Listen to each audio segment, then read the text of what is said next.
날씨에도 예배 자리에 나오신 여러분들을 주님의 이름으로 축복하고 환영합니다. 우리 옆에 있는 분들과 같이 인사하고 시작하겠습니다. 할렐루야, 반갑습니다.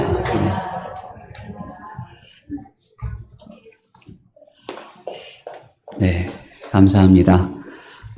우리가 계속해서 우리의 출애굽기 말씀을 살펴보고 있는데요. 우리는 지난 시간에 애굽의 왕자로 40년을 살아왔던 모세가 한순간에 미디안 광야로 도망을 치는 장면을 우리가 지난 시간에 살펴봤어요. 모세는 자기가 가진 힘과 지위로 자기의 백성 이스라엘을 구원하겠다라는 이 마음을 먹었었습니다. 그런데 그 결과는 어떻게 됐습니까? 우리가 지난 시간에 살펴본 것처럼 완전히 대실패로 끝났어요. 자기가 애굽 사람을 죽였다라는 이 사실이 탄로가 나자 그 길로 미디안 광야로 도망갔고 하루아침에 애굽의 왕자에서 미디안의 이름 없는 목자로 전락하게 됩니다. 그리고 이제 오늘 본문이 이어지는데요. 오늘 우리가 읽은 이 본문은 우리가 읽었듯이 3절밖에 안 되는 굉장히 짧은 본문입니다. 그런데 이 짧은 본문이지만 이 짧은 3구절은 출애굽기에 대반전이 일어나고 있는 장면이에요. 오늘 본문은 여러 해 후에라는 말로 시작을 하고 있습니다. 그러니까 여러 해 후에 여러 날들 오랜 시간이 지났다는 거예요. 얼마의 시간이 흘렀을까요? 모세가 80세에 하나님 앞에 부름을 받습니다. 그리고 애굽의 왕자에서 미디안 광야로 도망간 게 40세였으니까 대략 최소한 40년 정도의 시간이 지금 흘러간 거예요. 그런데 여러 날이 흘렀다라는 이 말은 단순히 시간이 많이 흘렀다라는 말이 아닙니다. 이것은 이제 새로운 단락, 새로운 국면이 시작되고 있다는 뜻이에요. 드디어 하나님께서 본격적으로 이스라엘 역사에 개입하시기 시작하셨다라는 일종의 역사의 분기점을 우리에게 알려주고 있습니다. 우리가 지금까지 이제 1장과 2장의 내용을 쭉 살펴봤는데 1장과 2장의 내용은 어떤 내용이었습니까? 바로가 이스라엘 백성들을 핍박하는 내용이었습니다. 이스라엘은 번성하고 많아졌지만 그러나 오히려 그 축복이 독이 되어서 애굽의 바로로부터 핍박과 고통을 당했어요. 그러니까 그 끔찍한 노역으로 하루하루가 괴로웠고요. 그리고 이스라엘의 남자아이가 태어나면 그 아이는 엄마조차 한번 물어보지 못하고 바로 나일강에 버려졌습니다. 그러니까 일이 이렇게 흘러가는데 여러분 1장과 2장에서 자세히 보시면 여기서는 하나님의 일하심이 사실 드러나지 않습니다. 물론 히브리 산파들에게 하나님께서 은혜를 주시기나 하셨지만 그것은 어디까지나 한 개인이 경험한 하나님이지 이스라엘 백성들 안에서는 하나님께서 일하신다는 그 어떤 증거와 현실도 발견할 수가 없었습니다. 그리고 우리가 지난 시간에 살펴본 오늘 본문 앞까지 2장의 내용, 출애굽기 2장은 어떤 내용이었습니까? 2장 전체에서 아예 하나님이라는 말조차 등장하지 않을 정도로 이스라엘은 지금 하나님의 침묵을 넘어서 하나님의 부재라고 해도 과언이 아닐 것만 같은 그런 현실을 지금 경험하고 있어요. 이스라엘은 하나님의 택한 백성이고 하나님의 복을 받은 백성이지만 현실은 지금 고통과 좌절, 하나님의 침묵, 하나님의 부재밖에는 경험할 게 없는 거예요. 이런 현실 속에서 이스라엘 백성들은 어떤 마음을 가지면서 살아왔을까요? 과연 하나님께서 우리와 함께 하시는가? 하나님이 우리와 함께 하시면 왜 우리가 이런 어려움과 이런 고난을 당해야만 하는가? 하나님 도대체 어디 계시는가? 이런 의문들, 이런 의심만 가득 차지 않았겠습니까? 그런데 이런 상황에서 오늘 본문에서 여러 해 후에라는 말과 함께 애굽 왕이 죽었다라는 선언이 우리에게 주어지고 있어요. 그러면서 이제 분위기가 확 달라지고 있습니다.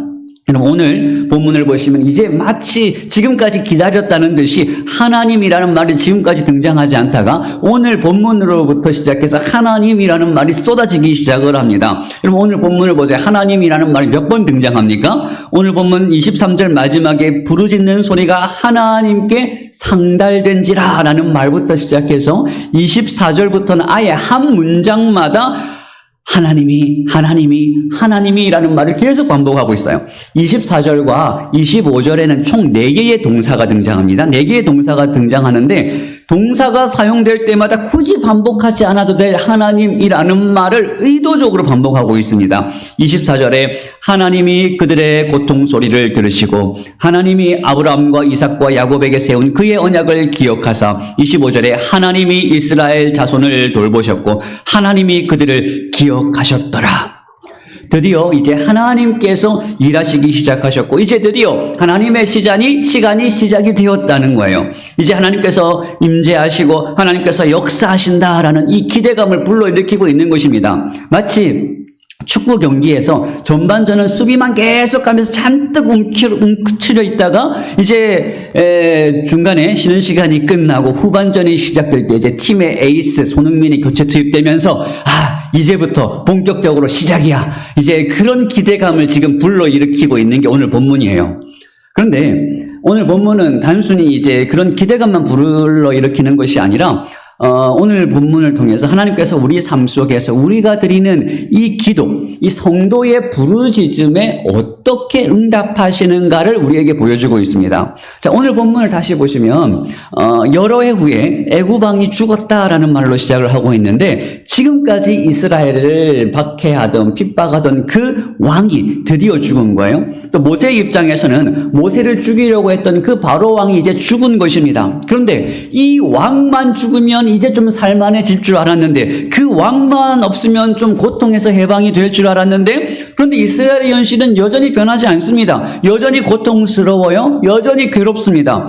그래서 그 고통으로 말미암아 이스라엘 자손은 고된 노동으로 탄식하며 부르짖었다는 거예요. 여러분 이들의 삶이 얼마나 고통스러웠냐면 23절만 봐도 같은 말을 두 번이나 반복합니다. 성경에서 계속 반복한다는 건 강조의 의미예요. 그러니까 이스라엘 자손은 고된 노동으로 말미암아 탄식하며 부르짖으니 또 그 고된 노동으로 말미암아 부르짖는 소리가 하나님께 상달된지라.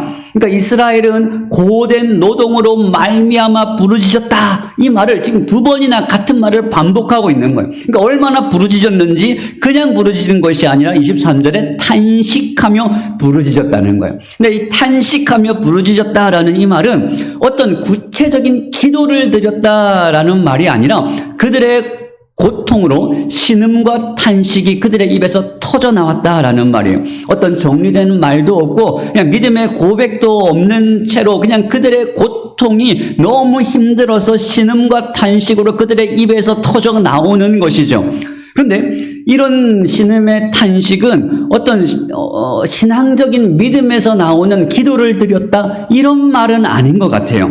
왜냐하면 나중에 모세가 하나님의 보내심을 받고 이스라엘 백성들에게 갑니다. 하나님께서 너희를 구원하시기 위해 나를 보내셨다라고 그렇게 이스라엘 백성들에게 말했는데 이스라엘 백성들이 그 말을 믿질 않아요. 그리고 저 뒤에 나중에 여호수아서를 보시면 가나안에 들어가기 전에 여호수아가 이스라엘에게 한 말이 뭐냐면 그러므로 이제는 여호와를 경외하며 온전함과 진실함으로 그를 섬기라. 너희의 조상들이 강 저쪽과 애굽에서 섬기던 신들을 치워버리고 여호와만 섬기라라고 말합니다. 이 말은 무슨 뜻이에요? 이스라엘이 애굽에 있을 때 하나님만 섬긴 것이 아니라 누구도 섬겼다는 것을 알 수 있어요? 애굽의 신들도 섬겼다는 것을 알 수가 있습니다. 그러니까 오늘 본문에서도 여러분 잘 보세요. 이들이 부르짖으며 탄식하는데 중요한 건 누구에게 부르짖었다는 말이 없어요. 이 문장에는 지금 목적어가 없습니다. 그러니까 누구에게 부르짖는지를 알 수가 없는 거예요. 하나님께 부르짖을 수도 있고 애굽의 신들에게 부르짖을 수도 있고 아무나 들으라라고 하면서 그냥 부르짖을 수도 있어요. 그러니까 한마디로 말하면 지금 이스라엘은 하나님만을 온전히 섬겨야 됨에도 불구하고 애굽의 신들도 섬기고 이것도 섬기고 저것도 섬기고 그냥 단식하면서 이들의 신앙이 지금 바닥을 치고 있다는 것을 알 수가 있습니다.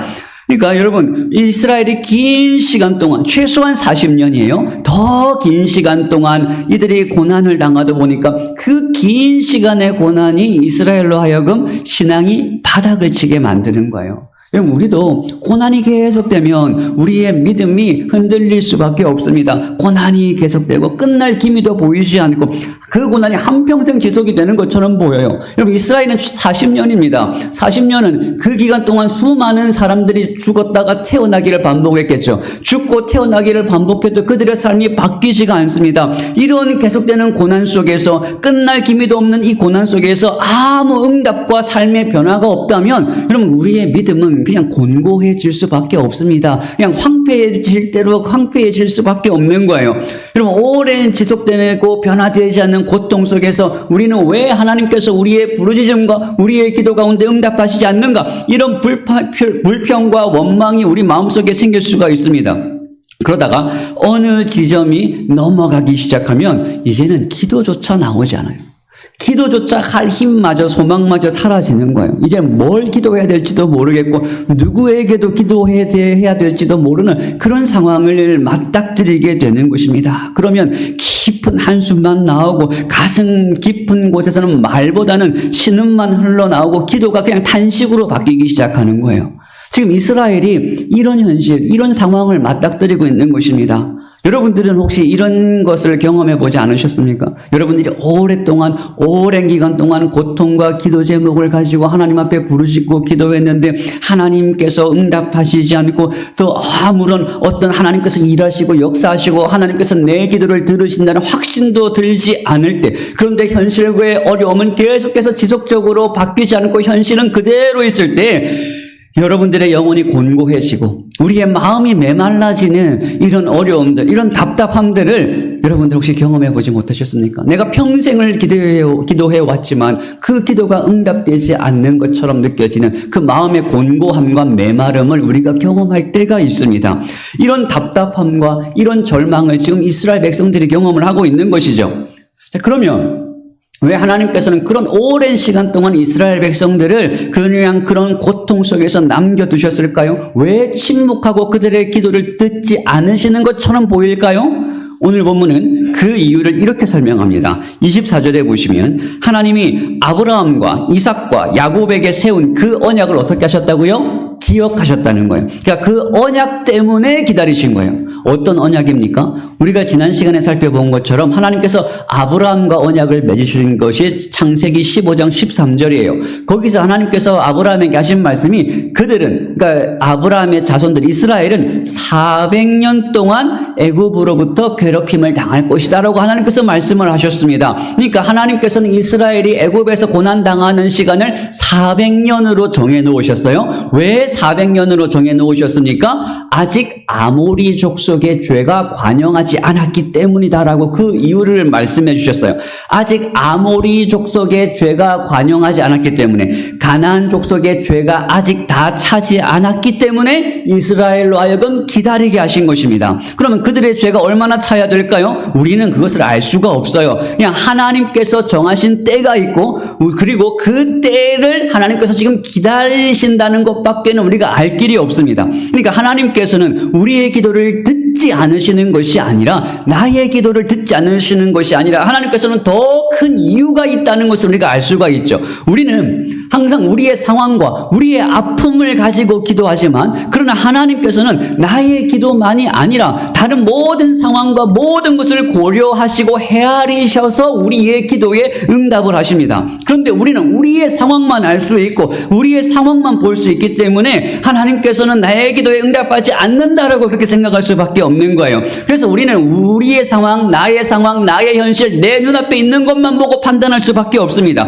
왜냐하면 우리는 하나님이 보시고 하나님께서 아시는 것처럼 모든 것을 다 알 수 없기 때문에 그래요. 지금 내가 처한 문제가 다른 문제와 지금 어떻게 연결되어 있는지, 지금 내 문제가 다른 사람에게 어떻게 영향을 미칠지 우리는 모든 것을 다 알 수가 없습니다. 그러니까 때로는 우리가 아무리 기도해도 내 기도가 응답되지 않을 때 우리는 내가 미처 다 알지 못하는 것들이 있다는 것을 알아야 되는 거예요. 하나님께서 하나님의 때를 기다리고 계시다라는 것을 우리는 믿어야 되는 것이고 그것을 인정해야 되는 것입니다.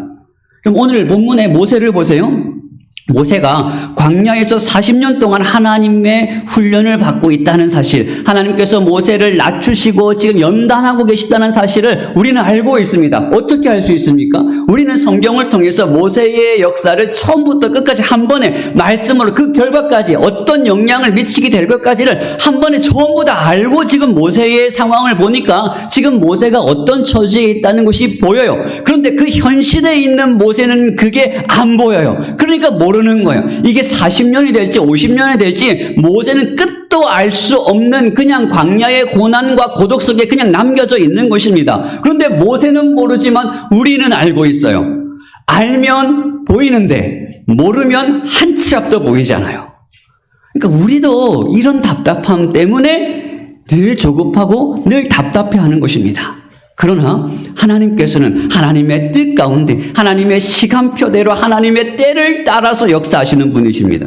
하나님의 때가 차야 돼요. 하나님의 시간이 와야 되는 것입니다. 우리는 다 모르지만 거기에는 하나님의 판단이 있고 우리 인생을 다 아시고 주관하시는 하나님의 분명한 목적이 있다는 것을 우리는 알아야 되는 거예요.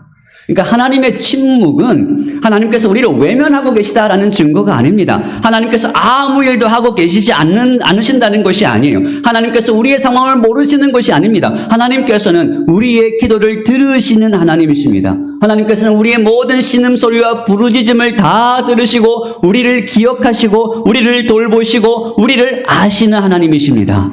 그것을 오늘 본문을 통해서 우리에게 확인시켜주고 계시는 거예요. 그러니까 오늘 본문에 나타나는 하나님은 어떤 하나님이십니까? 첫 번째, 하나님은 들으시는 하나님이세요. 여러분, 오늘 본문 23절 마지막을 보세요. 그 고된 노동으로 말미암아 부르짖는 소리가 하나님께 상달되었다라고 말합니다. 그들의 신음소리가 하나님께 상달되었어요. 이 말은 그들의 부르짖음이 하나님께로 올라갔다라는 뜻입니다. 그래서 24절에 하나님이 그들의 고통 소리를 들으셨다. 하나님께서 그들의 신음하는 소리, 그들의 고통의 소리를 들으셨어요. 그런데 여러분, 오늘 본문을 보시면 우리가 앞에서 살펴본 것처럼 지금 이 이스라엘의 부르짖음과 탄식은 어떤 거예요? 여러분, 이들은 지금 완벽한 기도를 드리고 있는 것이 아닙니다. 굳건한 믿음과 굳건한 하나님을 향한 신뢰를 가지고 40일 작정하여 금식하며 하나님 앞에 부르짖고 있는 그런 기도를 드리고 있는 것이 아니에요. 그냥 그들의 신음소리였습니다. 그들의 탄식 소리였어요. 힘들다고 그냥 자기들이 내뱉는 그 신음소리, 그 탄식, 목적어도 없는 누구를 향한 부르짖음과 탄식도 아닌 그냥 힘들다는 소리였어요. 그런데 이들의 부르짖음과 탄식을 하나도 빠짐없이 하나님께서 그것을 들으셨다는 것입니다. 여러분, 이스라엘의 기도는 온전한 기도도 아니고 제대로 된 믿음으로 드리는 기도도 아니었습니다. 그냥 힘들다는 탄식이었고 괴롭다는 신음소리였는데, 그런데 그 작은 신음소리조차 하나님께서는 그 백성의 소리를 하나도 놓치지 않고 다 듣고 계신다는 거예요. 여러분, 하나님께서 이런 신음소리조차 다 놓치지 않고 듣고 계시다면, 그렇다면 하나님을 정말 사랑하고 하나님을 향하여 그 마음을 온전히 드리는 하나님의 백성이 믿음으로 드리는 기도를 하나님께서는 얼마나 그것을 간절하게 들으시겠습니까? 여러분, 하나님께서는 여러분들의 기도를 들으시는 하나님이십니다. 하나님께서는 우리의 부르짖음을 단 하나도 빠짐없이 다 듣고 계시는 하나님이세요. 그래서 시편 34편에서 시인은 의인이 부르짖음에 여호와께서 들으시고 그들의 모든 환난에서 건지셨도다, 분명히 약속하고 있습니다.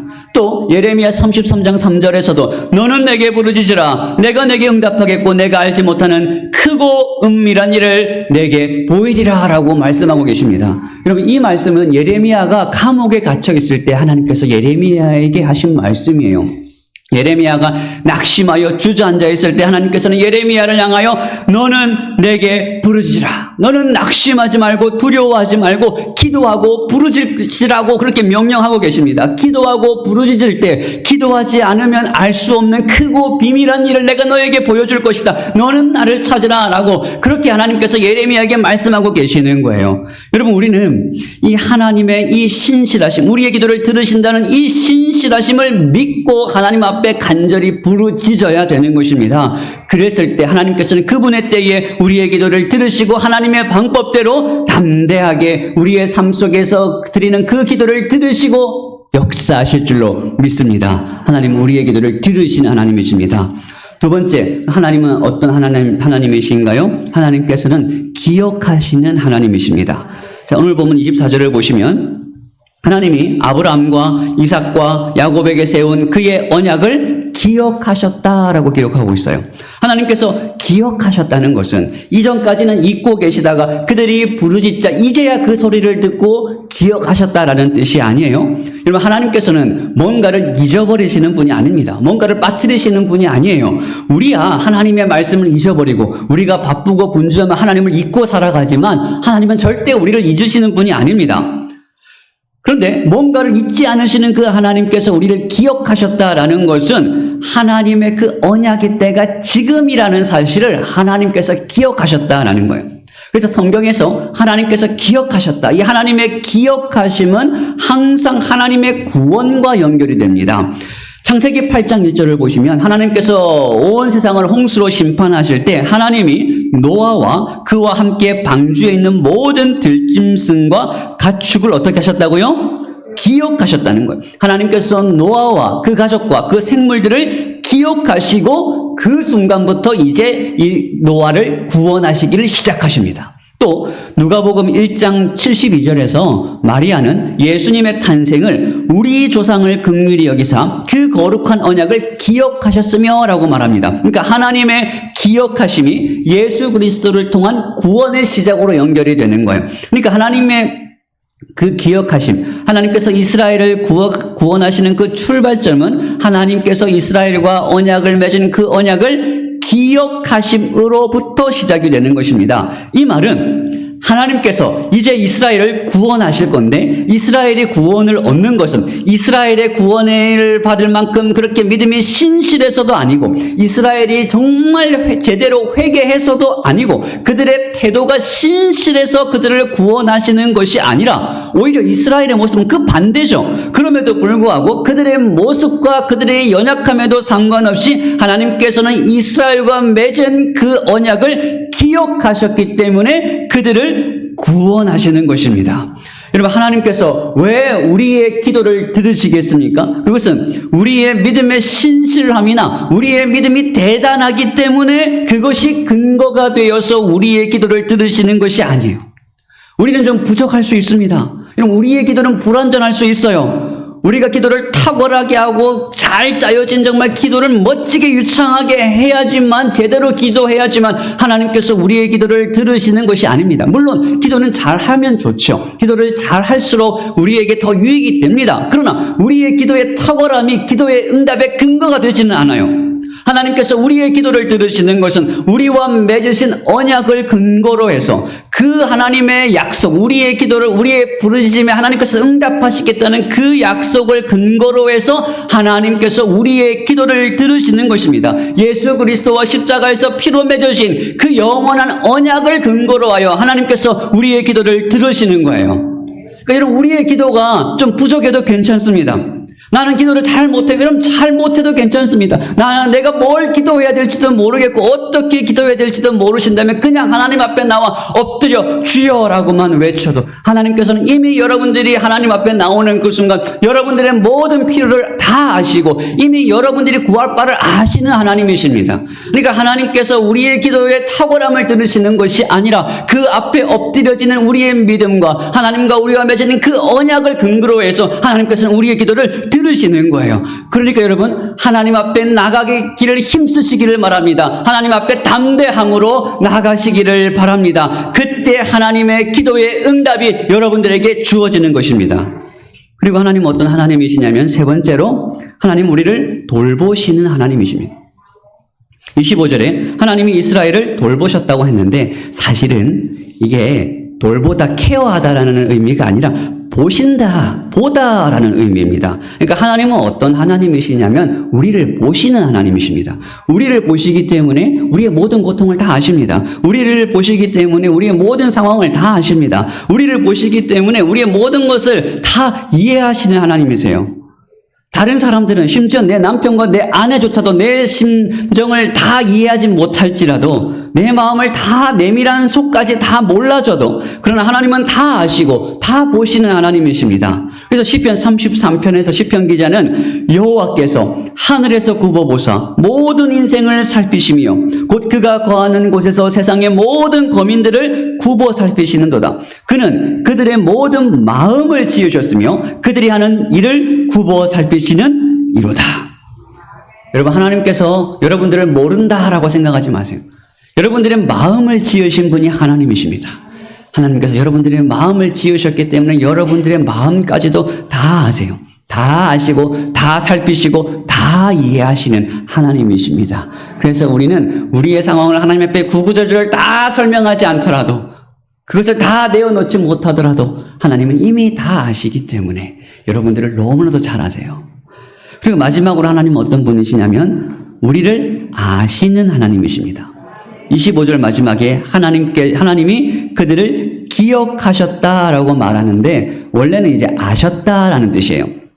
이 아셨다는 히브리어로 우리가 잘 아는 야다라는 동사입니다. 하나님께서 우리를 야다하셨다라는 말은 무슨 뜻이냐면 우리를 지식적으로 아시는 것이 아니라 관계적으로 인격적으로 아신다는 뜻입니다. 그러니까 야다는 성경에서 어디서 사용되냐면 부부 관계에서 사용이 돼요. 그래서 하나님께서 우리를 아셨다라는 말은 부부가 한 몸을 이루어 연합을 하듯이 하나님께서 우리와 연합을 하셨다라는 뜻입니다. 하나님께서 우리의 현실을 보시고 이해하시고 그리고 그들 가운데 우리 가운데로 연합하셨다는 거예요. 그러니까 하나님께서는 우리의 고통, 이스라엘의 고통을 제3자에서 멀리서 서서 보고 쉬면서 방관자로서 그것을 아시는 것이 아니라 하나님께서 아신다라고 할 때는 우리를 직접 찾아오시고 함께 아파하시며 함께 공감하셔서 그들을 우리와 한 몸이 되심으로써 우리의 모든 고통과 아픔을 아신다라는 뜻입니다. 그러니까 하나님께서는 그분의 뜨거운 사랑과 긍휼로 우리를 찾아오셔서 우리와 하나가 되시는 하나님이십니다. 여러분, 하나님께서는 오늘도 여러분들을 찾아오십니다. 하나님께서 오늘도 우리를 찾아오십니다. 우리와 함께 하시는 하나님이세요. 하나님의 불타는 긍휼과 하나님의 그 사랑의 정점이 어디서 드러났습니까? 이 땅에 오신 예수 그리스도, 우리와 똑같은 몸을 입으시고 우리와 같이 연약하여 지신 예수 그리스도를 통하여 그분의 사랑과 긍휼이 정점과 열매를 맺으셨어요. 그러니까 예수님께서는 누구보다도 우리의 아픔을 잘 아시는 하나님이십니다. 예수님께서 어떻게 우리의 아픔을 잘 아십니까? 예수님께서 직접 우리와 같은 몸이 되셨기 때문에 우리와 똑같이 고난을 당하시고 가장 사랑하는 제자들로부터 배신도 당해보시고 우리와 같이 가난도 경험해보시고 가장 낮고 비천함도 다 경험해보셨기 때문에 우리가 당하는 모든 아픔과 고통을 직접 아시는 분이 우리 예수님이십니다. 그래서 예수님 한 분만이 우리의 모든 고통을 다 아신다고 말할 수가 있는 거예요. 저는 여러분들의 고통을 다 알 수 없습니다. 여러분들의 고민, 무슨 고민인지 여러분 다 알 수가 없어요. 여러분들의 아픔을 다 알 수 없기 때문에 여러분들이 아픈 만큼, 여러분들이 힘든 만큼 제가 여러분들을 위로할 수가 없어요. 인간이 가지고 있는 한계입니다. 그런데 우리의 아픔을 다 아시는 분, 우리의 고통을 아시는 분, 예수님이 계세요. 그래서 히브리서 기자는 뭐라고 말합니까? 우리에게 있는 대제사장은 우리의 연약함을 동정하지 못하실 리가 아니요 모든 일에 우리와 똑같이 시험을 받으신 이로되 죄는 없으시니라. 예수님께서 우리의 연약함을 아시기 때문에 우리를 동정하신다고 했는데 이 동정이라는 말은 잘못하면 그냥 우리를 불쌍히 그냥 여겨준다라는 말 정도로 해석이 되는데 옛날 성경에는 이것을 체휼하신다라고 번역했어요. 이 체휼이라는 말에는 두 가지를 포함하고 있습니다. 첫 번째는 공감이라는 말을 포함하고 있어요. 그러니까 멀리서 보고 그냥 우리를 그냥 힘내라고 격려하시는 것이 아니라 우리와 똑같은 처지가 되시는 거예요. 그래서 우리를 공감하십니다. 공감은 같은 마음을 가지고 같은 처지가 되어 자기를 거기에 동질화시키고 동일화시키는 마음이에요. 그러니까 우리가 갖는 마음과 우리가 갖는 어려움을 예수님께서도 육신을 사시는 동안 똑같이 경험하셨기 때문에 우리와 똑같은 입장이 되셔서 우리가 똑같은 마음으로 예수님께서 우리를 공감하십니다. 너는 왜 그것밖에 안 되느냐? 너는 왜 그 어려움도 이겨내지 못하느냐라고 우리를 책망하시는 분이 아니라 우리를 찾아오셔서 우리를 위로하시고 나도 그랬어. 내가 너의 아픔을 안다. 내가 너의 아픔을 나도 경험해서 우리와 공감하시는 분이 우리 예수님이십니다. 그리고 이 체휼의 두 번째는 긍휼의 의미가 있어요. 예수님께서는 우리를 위하여 십자가에서 죽으셨습니다. 그러니까 긍휼이라는 것은 그냥 불쌍히만 여기는 것이 아니에요. 그냥 공감하시고 끝나시는 것이 아닙니다. 긍휼에는 항상 희생이 따릅니다. 그러니까 나의 희생으로 그 사람의 필요를 채우는 것이죠. 내가 그 사람을 긍휼히 여겨서 그 사람의 아픔을 채워주고 그 사람의 필요를 채워주는 것입니다. 예수님께서는 십자가에서 우리를 대신하여 죽으심으로써 우리에게 긍휼을 베풀어 주셨어요. 우리의 궁극적인 필요, 우리의 이 죄의 문제, 우리 안에 있는 근본적인 문제를 그분의 희생으로 우리의 필요를 채워주셨습니다. 그 결과가 뭔가? 그 다음 16절에서 곧바로 결론적으로 그러므로 라는 말로 시작하고 있어요. 그러므로 우리는 긍휼하심을 받고 때를 따라 돕는 은혜를 얻기 위하여 은혜의 보좌 앞에 담대히 나아갈 것이니라. 예수님께서 그렇게 하심으로 우리가 얻게 된 것이 뭡니까? 때를 따라 돕는 은혜를 얻게 되었다는 거예요. 때에 맞게 때를 따라 우리를 돕는 은혜를 우리가 얻게 되었다는 거예요. 그러면 여러분, 우리가 은혜가 필요한 때가 언제인가요? 우리는 모든 순간 은혜가 필요합니다. 우리가 필요한 그때 우리는 담대히 어디로 나아갑니까? 은혜의 보좌 앞에, 그 은혜를 주시는 그분 앞에, 하나님 앞에 담대히 나아갈 수가 있게 된 거예요. 담대히 나아가서 우리가 필요한 그 은혜를 구할 수 있게 된 것입니다. 심지어 내가 죄를 지었을 때에도, 내가 죄를 지었으니까 나는 하나님 앞에 나가지 못하지, 나는 하나님 앞에 나갈 자격이 없지, 이 말을 하는 것이 아니라 내가 죄를 지었기 때문에, 내가 그래서 은혜가 필요하기 때문에 그 모습이라도 하나님께서 받아주시기 때문에 두려워하지 않고 그 모습 그대로 하나님 앞에 담대히 나아가서 하나님의 은혜를 구할 수 있는 존재가 우리가 되었다는 거예요. 누구 때문에? 예수 그리스도 그분의 긍휼하심으로 우리가 그 은혜를 얻게 되는 것입니다. 그러므로 여러분, 예수님께서 여러분들의 아픔을 아시고 고민을 아시고 여러분들의 기도의 제목을 예수님께서 이미 다 아시고 여러분들을 공감하시고 여러분들을 체휼하십니다. 여러분들의 작은 신음소리까지 다 들으시고 여러분들을 기억하시고 여러분들을 보고 계시고 여러분들을 아시고 우리의 죄와 연약함을 공감하시는 분이십니다. 여러분, 그 주님을 신뢰하여서 그 은혜의 보좌 앞으로 그 은혜를 얻기 위하여 날마다 믿음으로 담대히 나아가시기를 바랍니다. 그래서 그 은혜 앞에서, 그 보좌 앞에서 진짜 회복의 은혜, 진짜 하나님께서 우리를 만져주시고 우리를 체휼하시는 그분의 놀라운 사랑과 긍휼을 여러분의 삶 가운데 실제로 경험이 되어 여러분의 삶이 그 은혜를 받고 회복되어 우리에게 주어진 이 고난 같은 이 삶을 믿음으로 계속해서 살아갈 수 있는 은혜, 그 가운데 우리를 단련시키시고 회복시키시는 하나님의 그 사랑의 손길을 실제로 경험할 수 있기를 주님의 이름으로 축복합니다. 같이 기도하시겠습니다. 사랑과 은혜가 충만하신 하나님 아버지, 우리는 연약하고 부족하여서 날마다 흔들리고 날마다 의심하고 날마다 좌절하고 근심하고 염려할 수밖에 없는 연약한 믿음을 가지고 있습니다. 그럼에도 불구하고 예수님께서 우리를 찾아와 주시고 우리와 하나가 되어 주시고 우리를 긍휼히 여겨 주시고 우리의 기도, 우리의 신음소리까지 들어주시는 하나님의 은혜에 감사를 드립니다. 날마다 우리가 하나님 앞에 나아가기를 힘써서 우리의 삶이 하나님의 은혜를 힘입어 우리에게 주어진 이 믿음의 삶, 이 광야 같은 삶을 넉넉히 이겨낼 수 있는 그 힘을 저희들에게 허락하여 주시옵소서. 감사드리며 예수님의 이름으로 기도하옵나이다. 아멘.